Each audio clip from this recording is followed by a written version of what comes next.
Son las 13 horas, 1 de la tarde. Informativos de Radio Andújar. Fuente Sorda, un espacio de los servicios informativos de Radio Andújar. Escribe y presenta Juan Parras. ¿Qué tal, señoras, señores? Bienvenidos, buenas tardes. Nos congratulamos sinceramente de que la Junta de Andalucía haya decidido poner interés en la continuidad del hospital. Aceptando que la viceconsejera de Salud nos ha contado la verdad, al Alto Guadalquivir llegará este año una inversión de más de 4 millones de euros que vendrán a ampliar los servicios que presta actualmente y a construir un nuevo pabellón, el nuevo pabellón que demanda. Por lo tanto, si hace solo unas semanas contábamos por cientos las quejas que nos llegaban procedentes de enfermos insatisfechos, de pacientes sin diagnóstico por la falta de especialistas y de los que captan firmas para que la huida de sanitarios se detenga, entenderán ustedes que esta noticia llegue en un momento especialmente importante para los intereses de la comarca de la que depende el centro sanitario. De hecho, este asunto puso en pie de guerra a los ayuntamientos implicados, lo mismo que la asociación que demanda desde hace años una mejor sanidad para nuestra ciudad y la comarca, que ha realizado un enorme trabajo en el anonimato y que hasta ahora, con la recuperación del Hospital Viejo y la inversión que comentamos, podemos calificarlo de exitoso.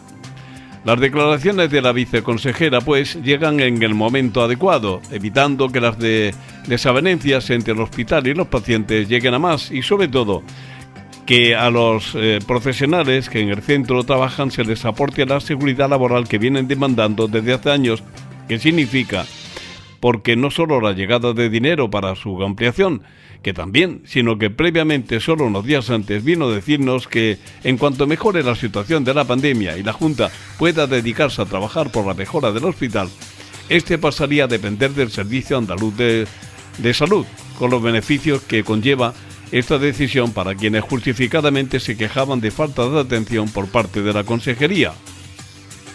A todo esto no faltan las voces de los que avisan de que puede tratarse de una estudiada maniobra política que tiene como objetivo calmar las aguas revueltas que por allí transitan. Aunque creemos que sería un descalabro político por parte de la Junta, lo cierto es que las promesas de algunos políticos conviene no creérselas del todo para evitar la habitual frustración posterior. De hecho, los que aquí vivimos estamos bien curtidos por la infinidad de cosas buenas que nos vendrían y ya ven ustedes, donde digo, ahora digo Diego. El hecho de que la información nos llegue de primera mano, que haya sido en el mismo centro y delante de los medios de comunicación, parece que viene con marchamo de garantía y con el aval de fechas concretas que le añade la seguridad que debe acompañar a todo lo que es realizable. De ser así, el Alto Guadalquivir ofertará nuevos servicios, aunque no sabemos si nuevas especialidades, que ha sido el arma arrojadiza que se han ido echando a la cara los partidos políticos que han gobernado la Junta de Andalucía.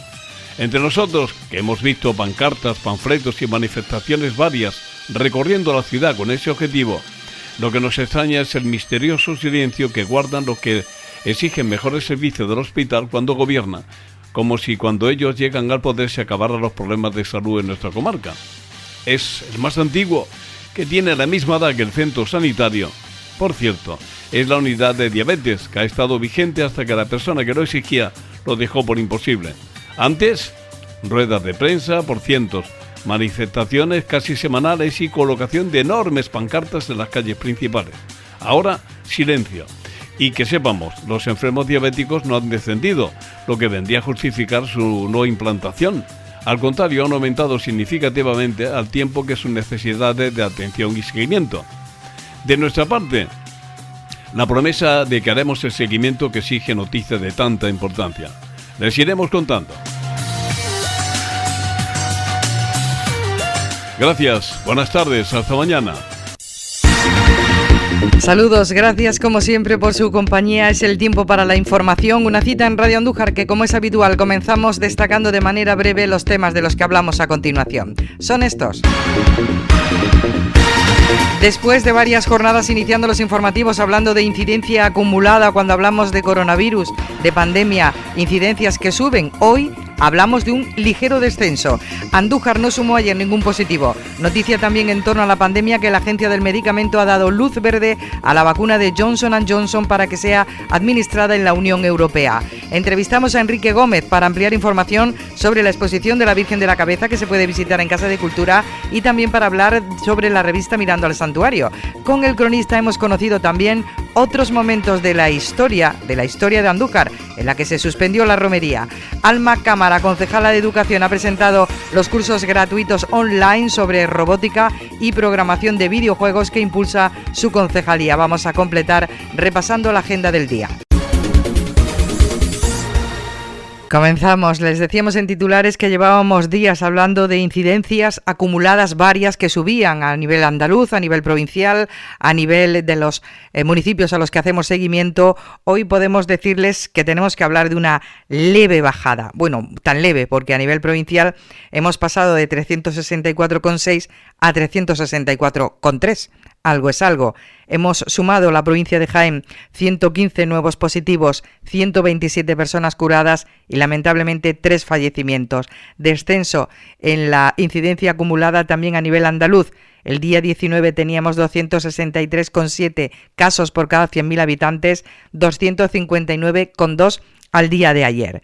Con respecto a Andújar, hemos bajado un poquito la incidencia de 169,3 el día 19 a 163,9 ayer.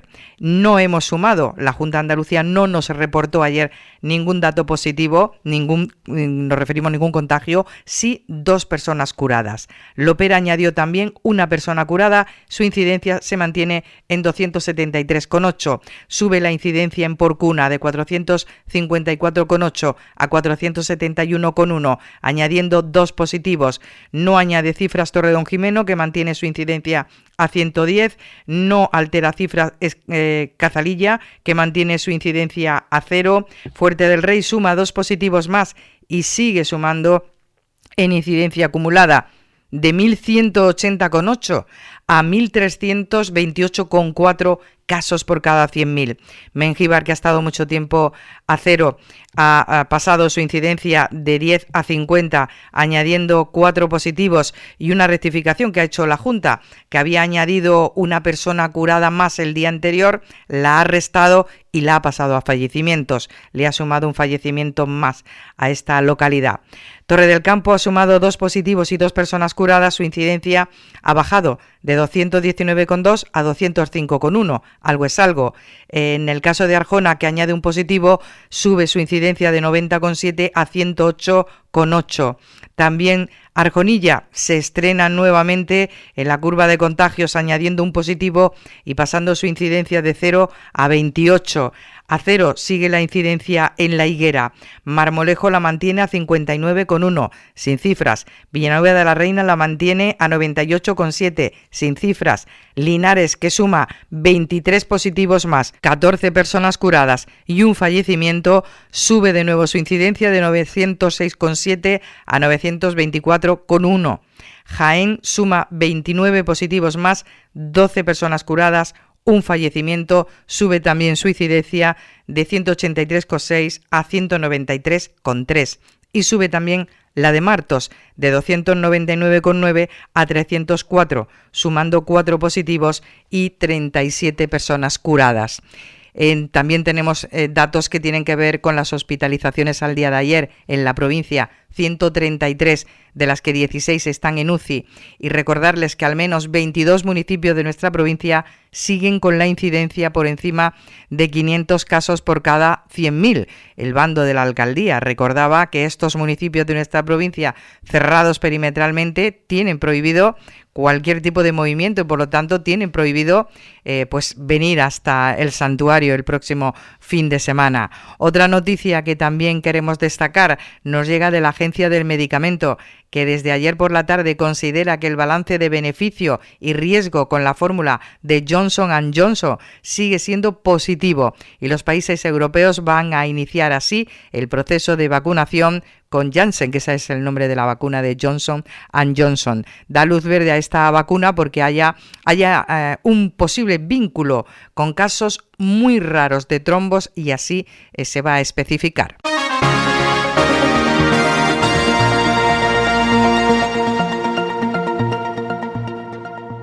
Abrimos página en nuestro informativo para hablar de cultura, para hablar de tradiciones y para hablar de, bueno, dos cosas importantes que en torno a la no romería, que ya la llamamos así, estamos viviendo en nuestra localidad, y para ello nos acompaña quien más información tiene para darnos al respecto. Enrique Gómez, buenos días. Buenos días. Bueno, dos cosas importantes, algunas de ellas la habéis abordado en 12 campanas de plata, otras se van a abordar en 12 campanas de plata, pero para nuestro informativo, pues lógicamente queremos echar un vistazo a una más que interesante. Por aquí quiero empezar, exposición que se acoge en Casa de Cultura, en la sala de exposiciones de Casa de Cultura. Dentro de muy poco se llamará Sala de Exposiciones Luis Aldehuela, que bueno, nos habla de la relación entre la devoción a la Virgen de la Cabeza a través de las artes. Enrique, ¿qué es lo que podemos ver aquí?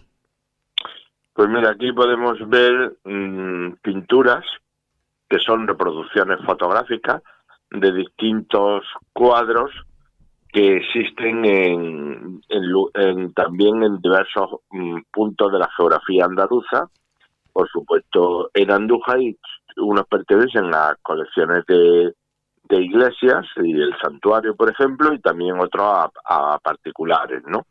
Es una muestra de 15 pinturas que, ante la imposibilidad de poder exponer los originales, los cuadros originales, por las dificultades que tiene de seguros, transporte, etcétera, etcétera, pues hemos optado por hacer unas reproducciones fotográficas, también a un tamaño grande, no exactamente, la mayoría no están al tamaño original, pero sí en las cartelas se explica cuál es el tamaño original de cada uno, cuál es su autor, la procedencia, el autor de la fotografía, etcétera, etcétera. Estos son lo primero interesante, porque ahí vamos a encontrar algunos cuadros, algunas pinturas que no son conocidas, otras que son novedosas porque bueno, están en colecciones particulares y claro, prácticamente nadie la ha visto, ¿no? Y bueno, el visitante podrá disfrutar de este aspecto, ¿no? Después tendremos cosas también pues de música. La música es muy importante en nuestra romería, siempre lo ha sido, pero especialmente a raíz de que surgen los concursos de sevillanas, desde la cofradía se empezó a promover una serie de festivales de música para que los cantautores, los grupos hicieran sus composiciones en honor a la Virgen de la Cabeza. Y claro, ya hemos llegado a tener un volumen elevado de música dedicada a la Virgen, especialmente en las sevillanas, ¿no? Y eso se exponen ahí pues todo tipo de las reproducciones, desde el vinilo, de los compact disc, y las típicas cassettes que todos conocemos, que ya creo que prácticamente habrán desaparecido, ¿no? Pero ahí hay una muestra muy amplia y variada de los autores que han compuesto música en honor a la Virgen de la Cabeza, ¿no? Y continuando, pues también veremos en madera unas vírgenes una muy interesante, que es del siglo XIII al XVIII, porque es una imagen que ha sufrido a lo largo de los siglos transformaciones, es decir, desde la primitiva del XIII, según las modas y el propietario, pues le ha ido haciendo modificaciones, ¿no?, a esta imagen en madera. Y también unas imágenes muy pequeñas, talladas de la Virgen de la Cabeza a mano, por un artista anónimo también y popular, en madera de olivo, ¿no? De ahí pues pasamos a la cerámica, con las jarras de los típicos alfareros locales, ¿no?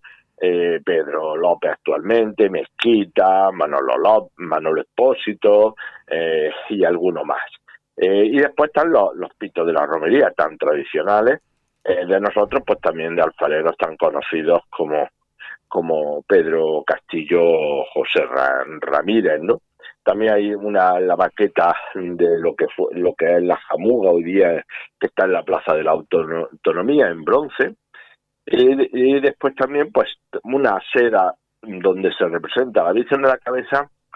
Se ha estampado en tantas cosas, en tantos productos, en tantos artículos, que uno de ellos eran las sedas. Las sedas eran importantes y tradicionales para imprimir la imagen de la Virgen de la Cabeza, o una cosa curiosa, pues unas tarjetas que vendían al precio de una peseta para recaudar dinero para construir la crujía del santuario.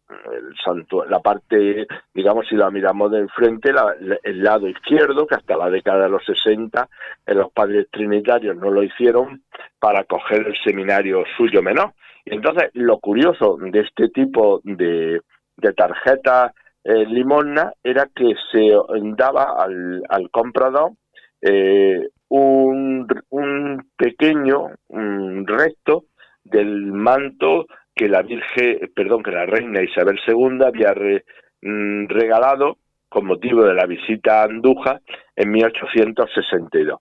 Esto se le daba. Bueno, hoy día pienso que esto sería no sería factible, no sería adecuado hacer eso, por muy antiguo que fuera el manto muy deteriorado, ¿no? Después también está el diseño que Pedro Valenciano hizo sobre el estandarte de la cofradía, o el fajín de capitán general de la Virgen de la Cabeza de 1950, una reproducción, el diseño que está de la medalla en escayola de la cofradía, una corona que remata la jaula procesional del siglo XVI de la Virgen de la Cabeza, y también un rostrillo, ¿no? En líneas generales, esto es lo que podemos ver en la exposición, ¿no? Una exposición súper amplia, y en la que efectivamente las artes entendidas como la pintura, la música o el barro, por ejemplo, ¿no? Enrique, se me ocurre una cosa a raíz de la imagen que acompaña a la tarjeta, por ejemplo, que se hizo para la invitación al acto inaugural, que es una pintura que me consta que es de una colección privada, que de alguna manera esa imagen os sirve también a los historiadores, ¿no? Para tirar un poquito de cosas que están relacionadas con momentos de la historia, ¿no? Sin lugar a dudas, esta imagen que vemos, que es del sábado de romería, donde las mujeres van a Jamuga, donde aparece también a caballo, el pueblo en las ventanas, en los balcones, en las puertas, presenciando el paso de la romería. Sin lugar a dudas nos habla mucho de cómo era esta romería, que esto es de principios del siglo XX. El autor, pues de principio del siglo XX lo visto. Entonces, eso ayuda, las imágenes ayudan mucho, los cuadros, aunque pudieran ser idealizados, pero nos están dando una información real de lo que estaba ocurriendo, ¿no? Claro, por ejemplo, para marcar en la historia cuando empezábamos las mujeres a vestirnos con nuestro traje típico para acompañar en el paseo a Jamuga, que fue bastante después de esos primeros años del siglo. Claro, hasta los años 30, si me perdonas, sí. Hasta los años 30 del siglo XX no va a empezar el traje de gitana o el traje de faralay como le conocemos ahora, ¿no? Antes iban vestidas de otra manera, con un traje, digamos, de vestir, lo que llamamos de vestir, o sea, un especial de domingo o de fiesta, y las mujeres se cubrían, como aquí aparecen en esta pintura, ¿no? Y después las mujeres se cubrían con un quitapolvo o guardapolvo, polvo para el camino, ¿no? Se echaban y también llevaban grandes. Aquí no aparece porque ya la moda había pasado, pero hay fotografías donde las mujeres también van con grandes sombreros, ¿no? Sí. Con sombreros de pluma y tal, ¿no? Que eran las modas, era la moda de la época. Después ya evoluciona, como he dicho antes, a que la mujer ahora no va en jamuga así vestida con un traje normal de calle, ¿no? Sino que va con su traje de gitana, pues que es lo tradicional, ¿no? Como recordamos los años 80, a finales de los 70, que todavía no había mucho uso del traje nuestro para, por ejemplo, la ofrenda de flores. Y hoy nadie lo concibe sin nuestro traje de gitana, ¿no? Sin lugar a dudas, sin lugar a dudas. Es normal que conforme va evolucionando también la economía, las modas, las costumbres y tal, pues se vaya implantando este traje, ¿no? Este traje de gitana. Incluso las flores. Yo recuerdo que las primeras celebraciones de la ofrenda de flores en la plaza de España, que también era un poco caótica porque llevaban la Virgen, la ponían en el estrado que construía el ayuntamiento, y allí pues era muy poquito, la gente ponía las flores, pero esas flores no eran de floristerías como ahora, sino eran flores cogidas de los patios de cada casa, ¿no? De las macetas, ¿no? Ujú. Como vemos, conforme la economía ha ido mejorando, todo ha mejorado en torno a la devoción a la Virgen de la Cabeza, como además es lógico, ¿no? Claro, el marketing y la Sí, sí, evolución ya verás. y la evolución de la romería, que de alguna manera es lo que quería confluir contigo, ¿no? Que las pinturas o las fotografías, también a los historiadores que queréis tirar ahora un poco para situar cosas en el tiempo, pues os podéis documentar con todo esto y Sin ya, lugar a dudas, sin lugar a dudas. claro, ya para los venideros ya hay mucha documentación preparada, Sí, pero ya, sí, para los futuros historiadores va a ser muy fácil, ¿eh? No claro. va a haber duda de si esto era así o era de tal u otra manera, ¿no? Pero ahora mismo se requiere, para documentar el siglo XIX y buena parte del siglo XX, hay que tirar en principio de fotografía, ¿no? Y si vamos más atrás, pues lo mismo de los cuadros. Mm, El cuadro del santuario de Bernardo Asturiano, pues está ahí reflejada todo lo que era la romería del siglo XVII, ¿no? de- Y sin él hombre, nos han dejado, nosotros tenemos la suerte de tener una amplia bibliografía desde el siglo XVII donde está descrita la romería perfectamente, ¿no? Pero si no lo tuviésemos, ese cuadro sería fundamental, pero aun teniendo toda la documentación, el cuadro viene a ratificar lo que los autores del 17 están contando en sus libros, ¿no? mm. Si eso es fabuloso, ¿no? Fabuloso tener ese cuadro, ¿no? La importancia de la devoción a la Virgen de la Cabeza a través de las artes, la importancia de las artes para los investigadores, para encontrar esa documentación que enclave en el tiempo determinadas cosas que forman parte de la historia, de las tradiciones, en este caso de Andújar. Enrique, Si me permite, una cosa es que se me ha olvidado de la exposición. He hablado de la cerámica, pero no he hablado de la azulejería. Y tenemos muestras de Bartolomé Herrera, un gran maestro ceramista, ¿no? Un gran pintor.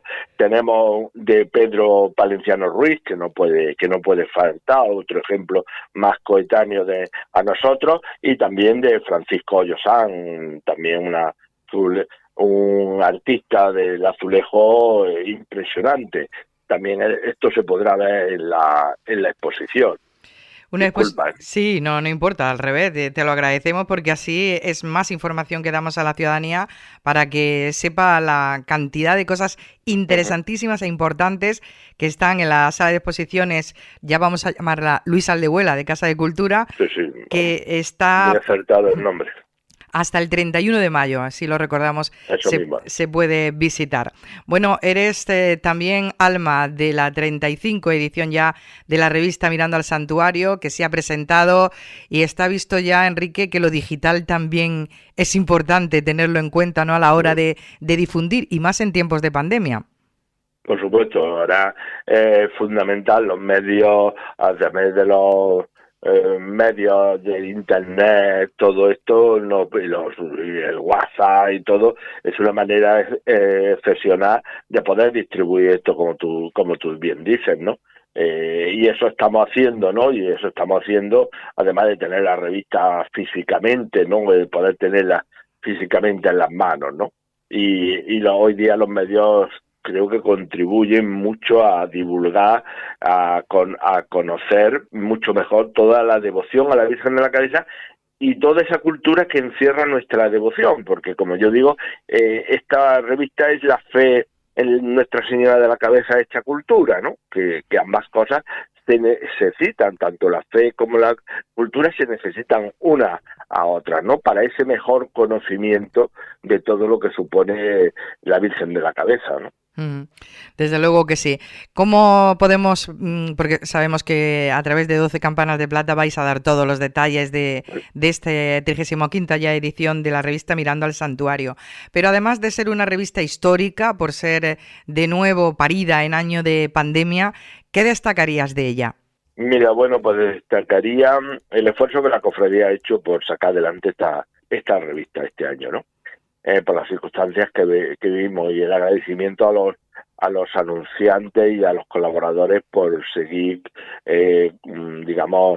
apoyando y confiando en la revista Mirando al Santuario para que no desfallezca y no desaparezca, ¿no? Porque una revista es un trabajo, pero además un coste económico elevado, ¿no? Para una cofradía donde, bueno, en esta época los ingresos también están disminuyendo, ¿no? Pues por todo lo que ya sabemos, ¿no? Entonces, eso en líneas generales, y hablando del contenido, pues bueno, desde los hermanos mayores, el presidente, el arcipreste, el alcalde, y después una serie de artículos de tipo histórico, por ejemplo, los 25 años de la Junta de Gobierno, que también se cumple este año, que ha hecho Joaquín Luque, los carteles con historia, que habla del cartel de 1952, Juan Vicente Córcoles,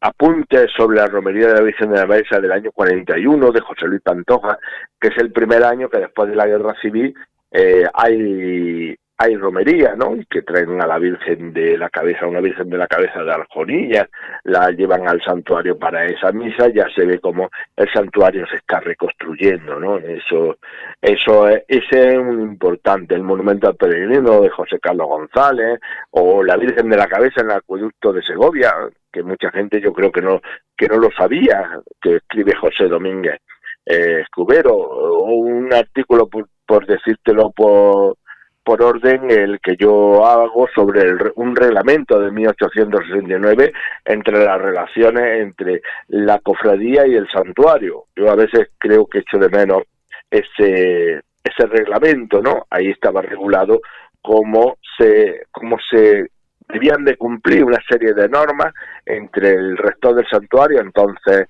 eran diocesanos, no eran una orden religiosa, los trinitarios no vienen hasta 1930, entonces esa relación entre la cofradía y el santuario, ¿no? Está muy bien, espero que le guste, ¿no? También tenemos sobre Palomares del Campo, la Virgen de la Cabeza. Siempre es bueno tener colaboraciones de otros de lugares donde se da también el culto a la Virgen de la Cabeza, lo que demuestra esa universalidad que siempre hablamos, ¿no? Entonces es también interesante que se dé aquí en referencia. Este es un artículo de Encarnación Sánchez. Un artículo muy interesante porque se cumplen los 100 años el que hace Francisco Fuentes. La Capilla de la Virgen de la Cabeza cumple este año esos 100 años de su construcción, que además hay previsto una serie de actos para celebrarlo más adelante, a partir del otoño.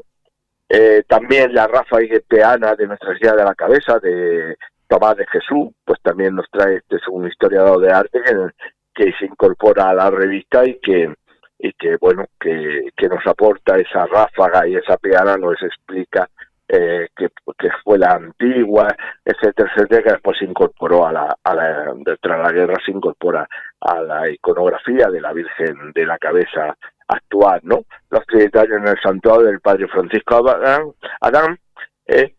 Andrés Borrego nos habla de la rogativa a Nuestra Señora de la Cabeza, nos habla de la epidemia de 1650, del libro que Salcedo Lí escribe en ese año, pues con motivo a las rogativas que se traen a la Virgen de la Cabeza, que se le traslada a Andújar para que preserve a la ciudad de la epidemia que corría en otro sitio. Andújar en 1650 se vio libre de esta epidemia, ¿no? Después, y aunque después en 1680 vendría la más mortífera que vaticinó la monja trinitaria Sor Lucía Yáñez, ¿no?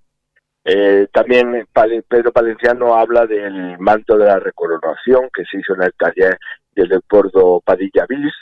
Después hay otra serie de artículos literarios de Jesús Ángel Medina, una poesía magnífica de Molina Navarrete, un artículo también de recuerdos de la romería pasada de María del Carmen Torres López, La Peregrina también de Sebastián Barahona.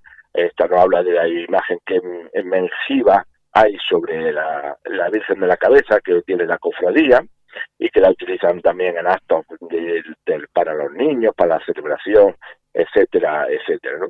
Mira, en líneas generales, creo que te he repasado toda la revista someramente para que el lector pueda tener ese interés en poder leerla, ¿no? En verla y leerla, porque esto es una revista muy visual y tiene algo interesante que hace la comisión, los que forman la comisión de la revista Mirando al Santuario en fotografía, que sobre las distintas fotografías de distintos particulares que en la romería pasada, cuando estábamos confinados, pues se hicieron en sus casas en recuerdo de esta romería que tampoco tuvimos, ¿no? Y eso es muy muy interesante, y se ven ahí pues la devoción que en los hogares es un ejemplo, porque estoy seguro que habría mucho más familias, ¿no?, que hicieron en su casa esos altares para recordar a la Virgen de la Cabeza y su romería. Como hacen en Martos, que es una tradición maravillosa, ¿no?, de tener una pequeña ermita en el interior de cada vivienda en Martos. Enrique, sabemos que vais a entrar en más detalle en 12 campanas de plata en la revista. Quería agradecerte especialmente esta presentación, de alguna manera, que haces para los informativos, pero no quería yo despedirte sin antes y retomando un poco uno de los artículos de José Luis Pantoja, que nos recuerda esa primera romería tras la Guerra Civil, recordarle a la audiencia en año de pandemia y de no romería que la historia de Andújar y de la romería nos deja más momentos en la historia, valga la redundancia, en la que no hemos tenido romería, ¿no? Y no pasaba nada. Sin lugar a dudas, no ha pasado nada. Incluso alguna vez fue una romería sobre los cajes. Ahora, cuando el alcalde ha mandado unas cartas a distintos puntos de la provincia diciendo que aconseje que a sus vecinos que no vengan, pues el Ayuntamiento de Andújar también hizo en el siglo XVII esto. Entonces, en principio, eran las cofradías. Se le escribía a las cofradías para que no vinieran, ¿eh? Y por eso, para evitar contagio. Y entonces, si Andújar en ese momento estaba exenta al 100%, pues podía celebrar la romería, pero estamos hablando de estar al 100%, no de haber 20 casos, ni 3 casos, ni 100 casos, sino de contagio, sino que estaba al 100%. Entonces, a mí me ha recordado mucho, como veis, como observa que la historia con los siglos se vuelve otra vez a repetir. Y las suspensiones ha sido a veces momentos, además de muchísimos años, no de uno, ni de dos, ni de tres, ha sido muchos más, porque cuando las desamortizaciones, la Virgen de la Cabeza estaba en Andújar, en la iglesia de San Francisco, y no hubo durante un montón de años romería, la guerra de la independencia, y por supuesto después las epidemias, que a lo mejor lo de la epidemia eran menos tiempo, es verdad, eran menos tiempo, pero por circunstancias de guerra y esta desamortización, la Virgen de la Cabeza y el santuario estaba presentado hasta que no consigue la cofradía, con la ayuda de otras también filiales, que le devuelva a la reina Isabel II el santuario. No se pueden celebrar romerías, ¿no? Por tanto, si no podemos ir, y más por una cuestión tan importante como la salud, porque el patrimonio mayor que tenemos todos es la salud, eso creo que nadie me lo puede discutir, ¿no? Entonces es mejor ser muy prudentes porque ya vendrán años, que podamos disfrutar perfectamente, ¿no? Y tenemos que trabajar ahora para que eso ocurra en el futuro. Está claro, Enrique, que la historia se repite y que concretamente a lo que te refieres del siglo XVII, estamos hablando de la peste, ¿no?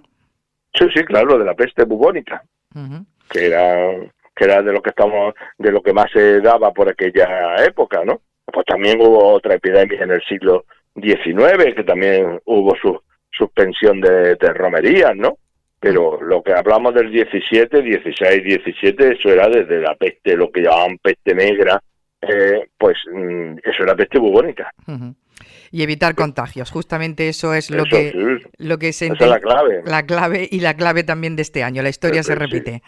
Enrique Sí. Gómez, muchísimas gracias por la información y enhorabuena por el trabajo hecho, que sabemos que en año de pandemia es muy difícil, y tu compromiso para con Andújar y la cultura, en el caso de la exposición a la que nos hemos referido para abrir este tiempo de noticias, bueno, no tiene palabras de agradecimiento, porque todos y todas podemos disfrutarlo gracias a ese esfuerzo en el que se han implicado muchas personas, como el Instituto de Estudios Jiennense, la Diputación, el Ayuntamiento, la Cofradía y tu trabajo personal, que nos consta. Así que muchísimas gracias y enhorabuena. Muchas gracias a vosotros por el interés. Muchísimas gracias.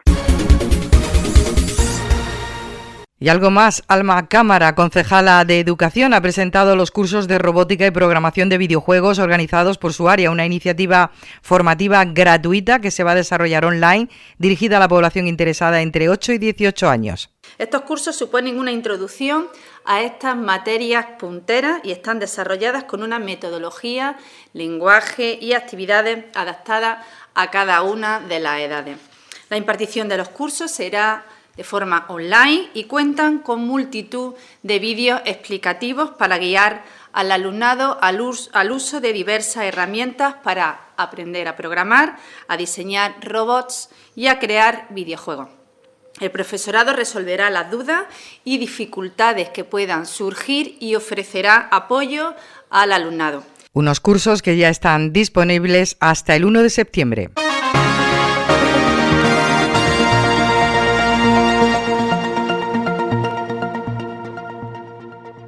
Y en la agenda del día destacamos hoy una cita, la presentación de la revista Andújar Flamenca Magazine. No tenemos Andújar Flamenca, pero al menos estamos teniendo actividad que nos recuerda que en torno a estas fechas tendríamos esta convocatoria con la pasarela de la moda flamenca. Así terminamos, como siempre, deseándoles lo mejor. Gracias. Hasta mañana.